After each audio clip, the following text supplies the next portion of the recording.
Good afternoon, family. Will you pray with me? God, empty me of me so that your words can come through me.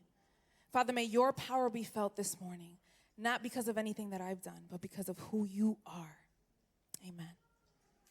So my son has a famous biblical character that he absolutely loves. And I think the reason why he loves this character is because in all of his little Bibles, this character has muscles on muscles on muscles. This character is shown breaking anything that ties him up. And this character likes to tear down things. And so my 4-year-old not only sees himself in this character, but also has taken on some of this character's attributes. For example, on our way a couple weeks ago to get his hair cut, I said to him, Jonathan, baby, are you ready to get your hair cut? And he said to me, Mommy, but if I cut my hair, then I won't be strong like Samson. Or every other day, Adrian and I have to stand next to each other, and he runs in between us, and he brings out his little muscles, and he pushes up against us, and we fall down, and he smiles with pride, as if he would have really had the strength to push us down. Now, I don't have the heart to tell him that, but he loves the character of Samson. I mean, what 4-year-old wouldn't? Samson is a hero. Samson is brave. Samson is strong. Samson is strong. And so he is the epitome of what anyone would want to be. I mean, I want to be brave. I want to be strong. I want to be fearless. But you see, as I read through the story of Samson in Judges 13, we see, as an adult, I'm tempted to think that Samson was anything but a hero. Instead, I can see in his story a man who gave into every whim, a man who was careless in his decision-making, a man who was filled with rage often and gave into that for revenge, a man who to the people he was meant to lead was a poor leader and a cowardice. For what on the outside seemed to be strong can sometimes be a mask for what's really on the inside: pain, fear, loneliness. What could God have possibly seen in Samson to set him apart as a judge? I mean, Samson was set apart as a judge from birth. He is the epitome of Psalms 139, where it says, God knew you before you were born. He knit you together in your mother's womb. Samson was this. So much so that Samson is later listed in the Hall of Faith in Hebrews 11. And so I'm sitting there and I'm wondering, Samson? He is named in the Hall of Faith as someone who was faithful to God? It doesn't make sense. It is not what it seems. So just to give you a little recap of Samson's life, he was born to a mother who was barren. And barren just meant that she was childless. She couldn't have a child. Now, back in that time, it was really one of the greatest misfortunes for a family not to be able to have a child. It was through children that stories were passed down, stories of triumph, of defeat. Generations depended on children. They needed, and a lot of times, generations depended, whether you lived or died, depended on the children that you bore. And so we see in Judges 13:3, his mother alone and barren, where the Bible tells us that the angel of the Lord came to her and said, you are sterile and childless, but you are going to conceive and have a son. You are sterile and childless, but you are going to conceive and have a son. But it is such a small yet powerful word. It is usually used to negate any previous statement that came before it. I know you haven't been able to have children, but I know you have no idea how you're going to pay your bills next month, but I know you just lost your job, but I know that you just lost the person that you loved most in this world. But with God, what has been doesn't mean will always be. God can take any situation in your life that seems barren, not growing, unproductive, like it is at a standstill, like it is impossible, and he can breathe life into it. For what seems dead to us is alive in him. It is not what it seems. And so Samson is born the impossible made possible. And along with that, a vow. Now, Samson, the angel of the Lord, told his mother that he was to be born a Nazirite. And the Nazirite vow was simply this. It was usually voluntary. It could be taken by any woman or man. It was usually temporary, a short period of time, and had specific restrictions. Restrictions were you couldn't eat anything that was fermented or grapes from the vine. You couldn't touch a dead body or be near one. And you couldn't cut your hair. And so Samson was chosen to fulfill a God-given purpose. And that was that he would be consecrated from birth to begin to take the lead in delivering Israel from the hands of the Philistines. Now, we know Philistines from David and Goliath, but the time period of the Judges is a 300 time period where Moses has died, Joshua and his associates have passed on. And so the people of Israel are wandering. They have shifted their focus from God and are doing whatever they want. And so as a result of that, God has removed himself and allowed pagan nations to take over them. Philistines was one of them. And so we see how God is bringing up judges in hopes of turning his people back to him. So Samson is born, the final judge in this time period. He grows up, and the Bible doesn't really tell us much about his childhood.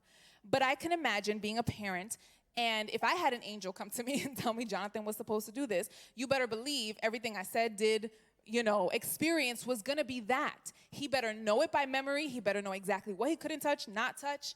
And so we see him grow. Judges 13:25 tells us that as he grows, the Lord begins to bless him, and that the Spirit of the Lord begins to stir in him. Shortly thereafter, he's of mature age, around the teens. And we see that Samson goes to a nearby town. And on his way to that town, he sees a Philistine woman. He sees her and he goes, I like her. I want to marry her. So he goes back to his parents. He's like, Mom and Dad, so I saw this woman and I want to marry her. And they're like, okay, well, can you tell me a little bit about her? Like, what's her name? And he's like, well, no, I just saw her. She's a Philistine. I want to marry her. And they're like, hold on a second. First of all, there's several issues, which is why I can imagine that his parents struggled. One, she was a Philistine. She was the enemy. She was the epitome of what he was supposed to deliver the Israelites from. Two, you didn't even have a conversation with this girl, okay? That's more mine, okay? That's mine from the perspective of a parent. But then three, it was forbidden. The law of Moses given to the Israelites said that they should never intermix with pagan nations. You should never be unequally yoked. After much convincing, they decide to go ahead and move forward. But here's what happens. I can imagine that his parents were concerned, embarrassed, feeling guilty. What did I do wrong? There must have been something somewhere that I missed the mark, because this is not what I believe God wanted. But see, it's not what it seems. For what seems to be complete and utter disobedience was God actually working behind the scenes. If we go to chapter 14, Judges 14:4, it says, his parents did not know that this was from the Lord, for he was seeking an opportunity to confront the Philistines. You see, we live with a limited view and perspective of who God is, how he moves, why he moves, what he truly approves of or disapproves of, regardless of the guidelines that he has left for us to follow. In our lives, we can sometimes experience this through judgment. We judge or are judged based on the opinions, the thoughts, information that other people have chosen to believe or value. So when someone does something to you that is outside of the perimeters that you have adopted and taken in, you push back.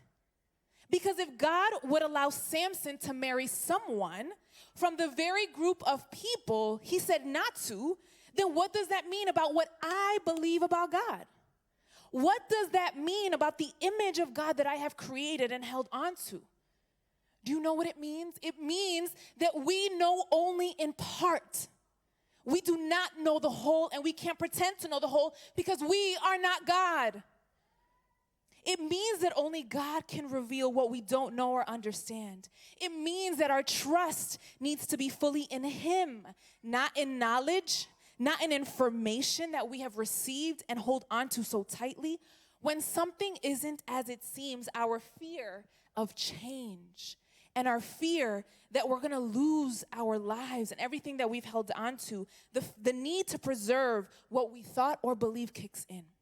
And we defend with our life, not realizing that the very thing that we are judging, the very thing that we are holding on to, may be the very thing that God is going to use to accomplish His purpose through the people least qualified. It is not what it seems. So throughout Samson's story, we see this contrast, decisions, carelessness, impulsivity, but yet we see the Spirit of the Lord on him. So we see that when a lion confronts him, the Spirit of the Lord comes upon him and He tears him in half. Now, Samson doesn't say anything about this, so I'm assuming that maybe this was the first time that he displayed his strength. And maybe it took him back. But then we see him making other impulsive, what appears to us to be impulsive decisions, yet the Spirit of the Lord falls on him. So he takes this bride, he's in a feast, he gives the men in the feast a riddle, and when they can't figure it out, these are Philistine men, by the way, so he's in the mix, and he gives them this riddle, and when they can't figure it out, they go to his wife, and they say, you need to figure this out for us, because if you don't, I'm going to burn you, and I'm going to burn your father. And so she's like, well, okay. And so she goes and she finds out the secret of this riddle. She comes back and she lets them know. And enraged because of betrayal, he leaves, and the first 30 Philistine men he finds, the Spirit of the Lord falls upon him, and he slays them, taking all their belongings and giving it to the debt that he owed. Then he leaves his wife, and he goes to his father's house because he's enraged, okay? He's not able to deal with the situation. He leaves. The father-in-law decides, well, you must not love my daughter, so I'm going to give her to another man. When Samson has decided that he's ready to come back, he comes back, with a bouquet of flowers and, humble and his head down. And his father-in-law's like, I kind of gave her away. And so he flips tables. He goes to the forest.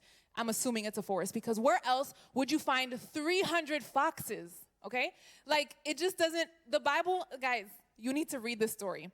But he goes into the forest, he finds 300 foxes, the Spirit of the Lord falls upon him, he ties their tails, lights them on fire, sets them out to the crops of the Philistines. The Philistines are angry, come to Judah, who they rule over, and the Israelites, the very people that Samson was born to lead, meet him in the cave where he is sitting in darkness. 3,000 men of his people come to take him out of the cave to give him to the Philistines. We don't want you. You're not doing a good enough job. We don't trust your leadership. All you've brought has been calamity. And Samson is presented to the Philistines. The Spirit of the Lord falls upon him, and he finds the jawbone of a donkey on the floor, takes it up, slays 1,000 men, then calls out to God because he's dying of thirst. And he's like, I know you're not going to give me this victory to just let me die here. And so God opens up the hollow of a rock and gives him water. We see over and over again that God, the Spirit of the Lord, is falling upon him, even from what seems to me to be impulsive and rage-filled, giving into every wave of anger. God is still blessing. How could God still be with him in every decision when every decision has seemed so careless? It's called grace. It is called grace. We are loved and called by a God who will provide for us what we don't deserve over and over and over and over again. God is not only just faithful, but he is consistent. He is committed. A God who will do what he says. Every time we read that the Spirit of God would give Samson what he needed, it was always in direct connection to him fulfilling the call placed on his life. Even if to us it seemed crazy. If God has placed something in you, if God has given you something to do, you need to believe and trust in God that he will give you the power you need when you need it to carry it out, no matter what. Now, like Samson, we all have things in our lives that have the power to shift our focus. We all have weak spots. We all have blind spots. Genesis 4:7, when talking to Cain and Abel, the Lord says, sin is crouching at your door. It desires to have you, but you must rule over it. We all have something in our lives that has the ability within a moment's notice to shift our focus from God. So with Samson, I'm going to take a wild guess. It was women. Every time we see him struggling, or every time we see a catalyst in Samson's life, it is women. And so the Bible says in chapter 16 that he falls in love with another Philistine woman. This one, familiar to many, her name was Delilah. When the leaders find out that they are in a relationship, they come to her and they bribe her with money, lots and lots of money, in exchange for the secret of his strength. Now, Samson has been leading the Israelites, for about 20 years, okay? And so they have been over and over trying to figure out, how can we defeat him? So they come to her, and I can imagine Delilah remembers what happened to his first wife.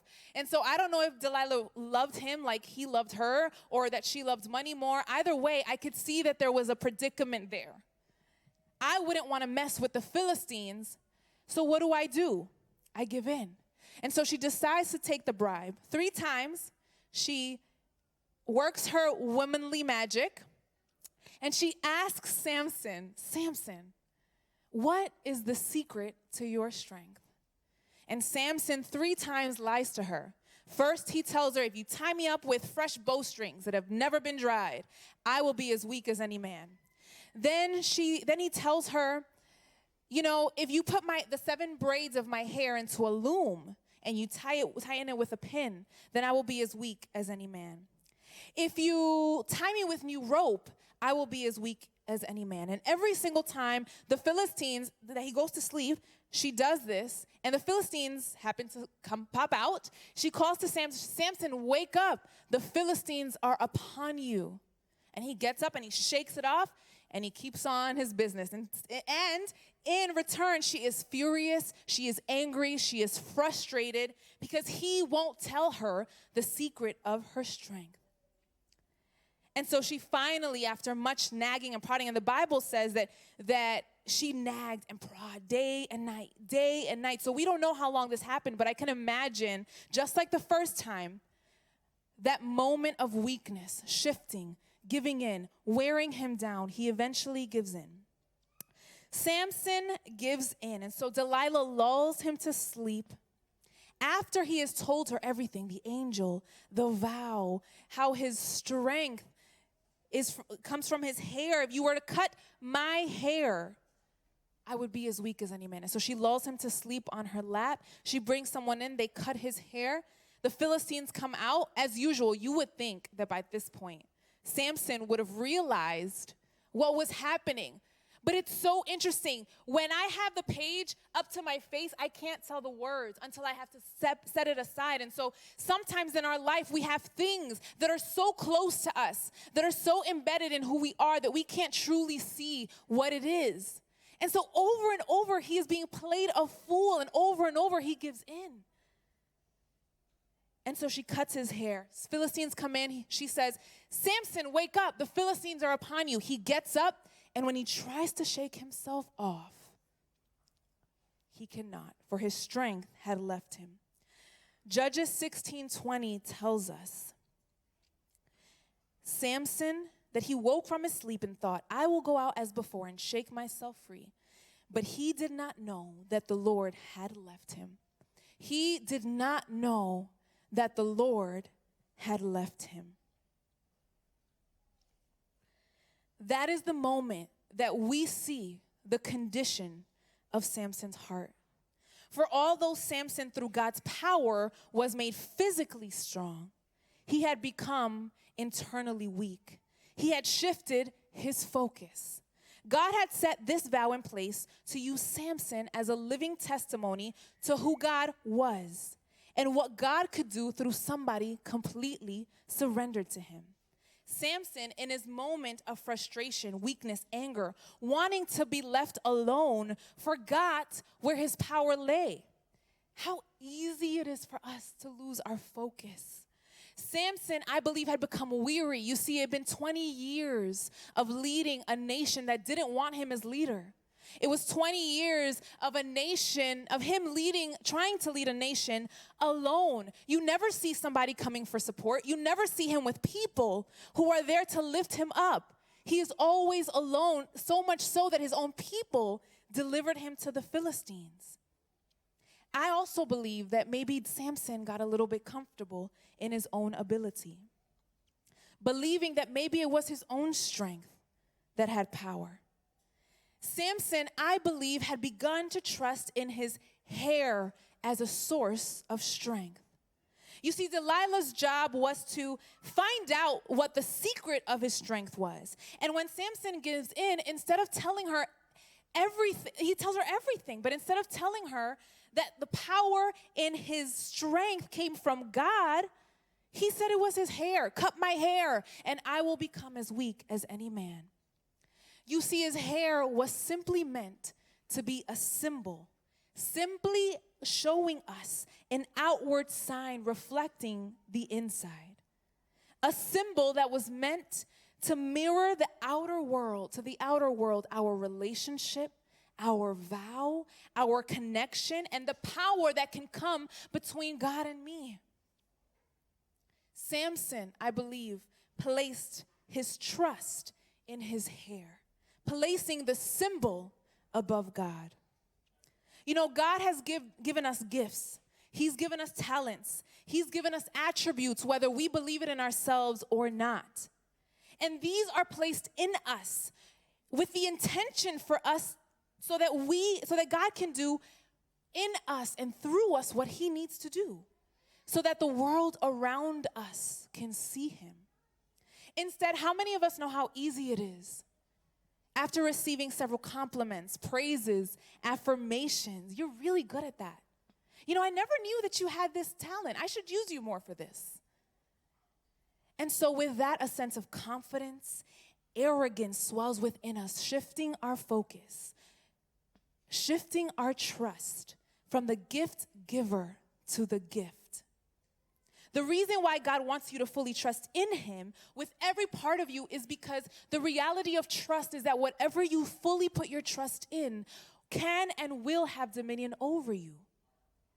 God didn't call you to be defeated or consumed by the very thing he put in you, intended for in his name to defeat.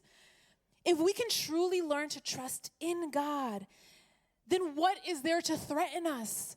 Then what is there to worry us? Then what is there to harm us? There is nothing. There is no person, no circumstance, no self-doubt, no comment, no opinion, no storm that can take away the peace that comes with being rooted in him.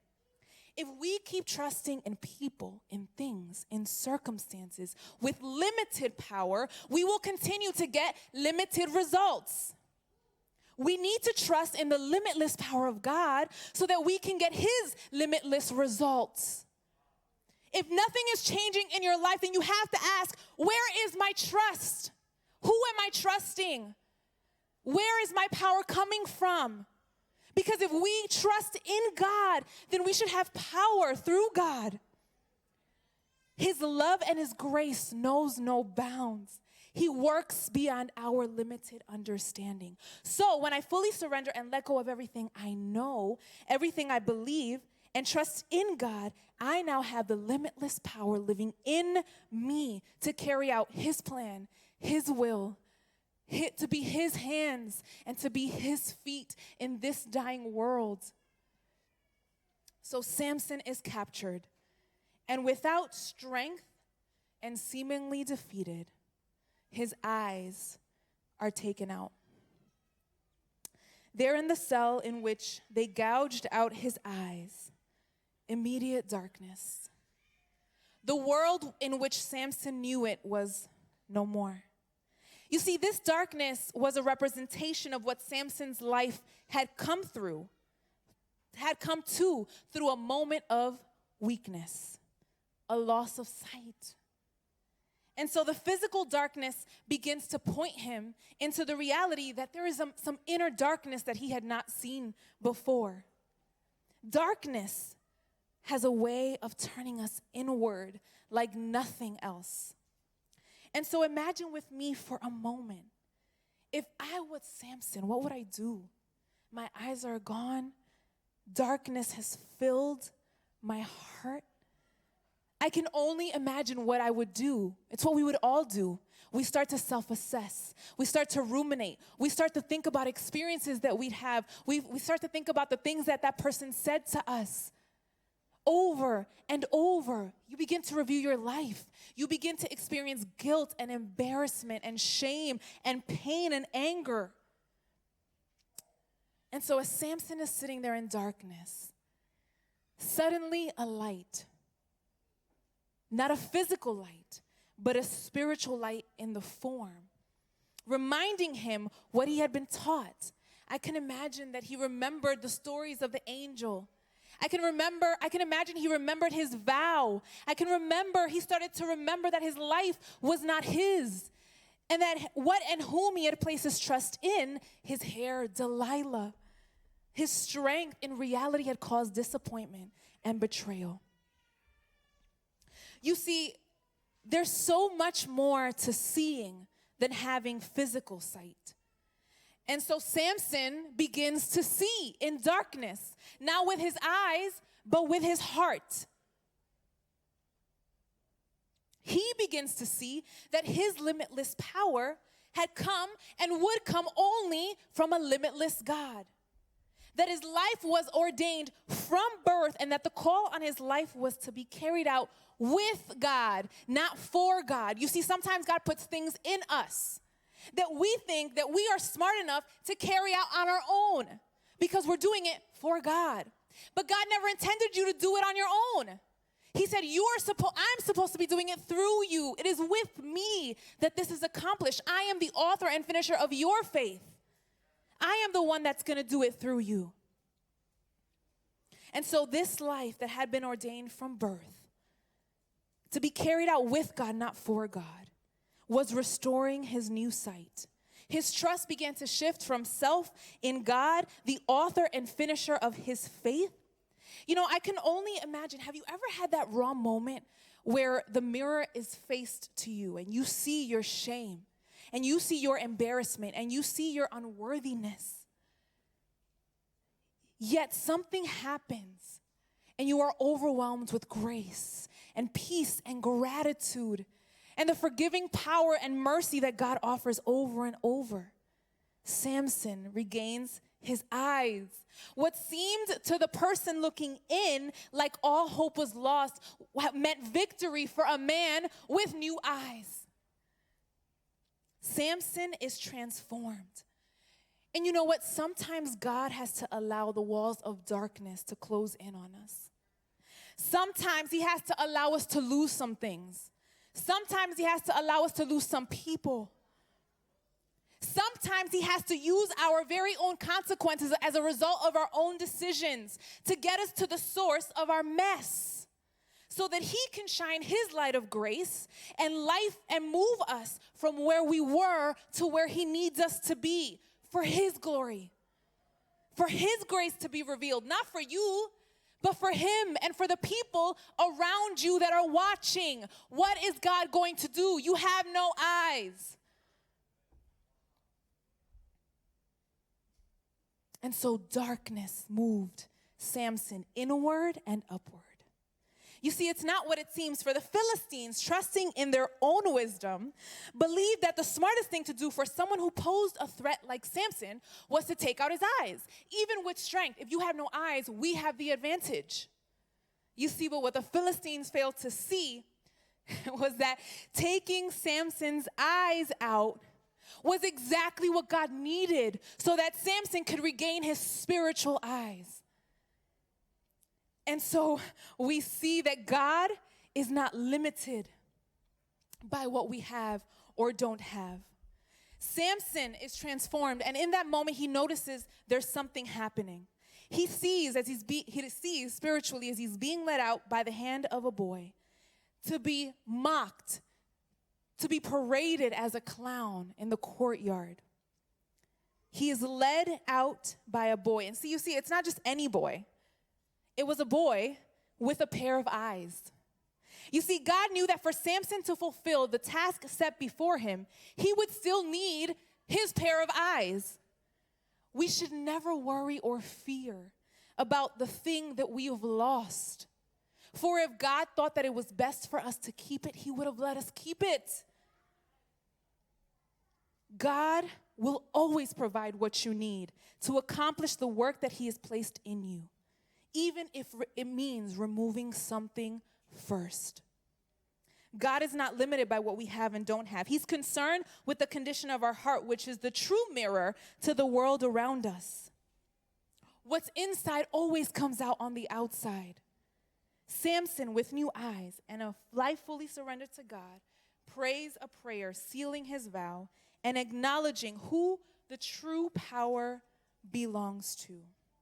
And Samson's prayer says this: Then Samson prayed to the Lord, "Oh, sovereign God, please strengthen me just once more, and let me with one blow gain revenge on the Philistines for my 2 eyes." And bracing himself, Samson began to push in full acknowledgement at that point of who his God and who his true source of strength was. You see, the end of the Nazirite vow was sealed by a public ceremony where you would bring a sacrifice to God, a lamb without blemish.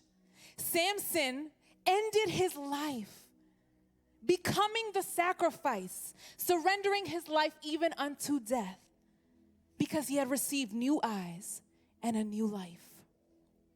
Down come the pillars, destroy Samson and everyone around him. And Judges 16:30 tells us that Samson killed more in his death than in his life. Now, at face value, his life seems to be a life, and I've heard this a lot, filled with potential. What could have been with Samson if he would have just done this? Or, a life of potential disobedience. This is assuming that Samson was to fully accomplish his calling in life. God's unmerited favor is pouring over Samson, casting aside his flaws, weaknesses, troubles, taking him in just as he was, the imperfect made perfect, not the perfect that we strive for, but God's perfect, a life fully surrendered to him. You see, regardless of Samson's sins, regardless of his mistakes, regardless of the people that he offended, the laws that he broke, Samson accomplished more of his call in death than in life.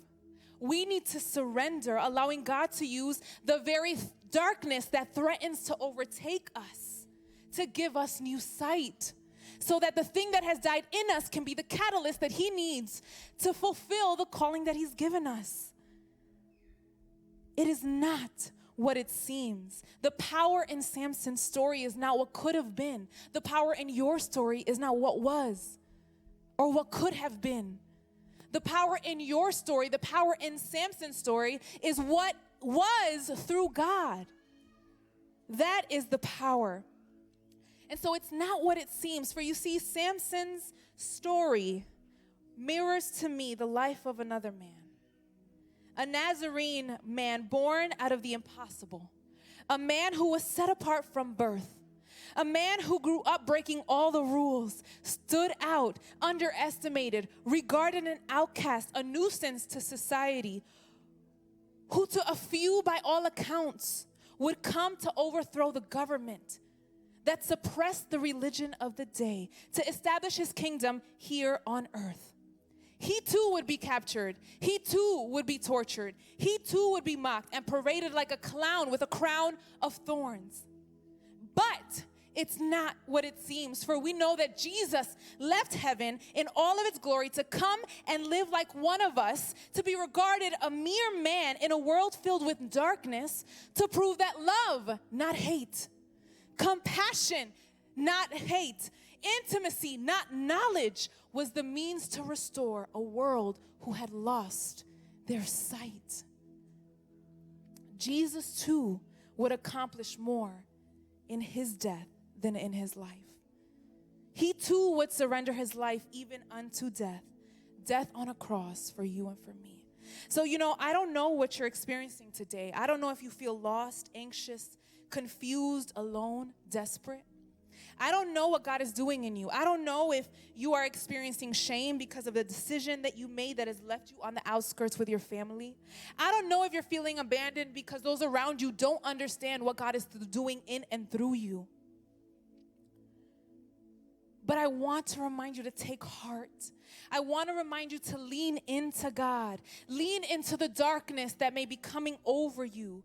For the gracious God of Samson, the faithful God of Abraham, the consistent God of Jacob, the patient God of Moses, the compassionate God of Mary, the forgiving God of Peter, and the loving Father of Jesus Christ is the same God who was with you, is with you, and will always be with you. It is never what it seems.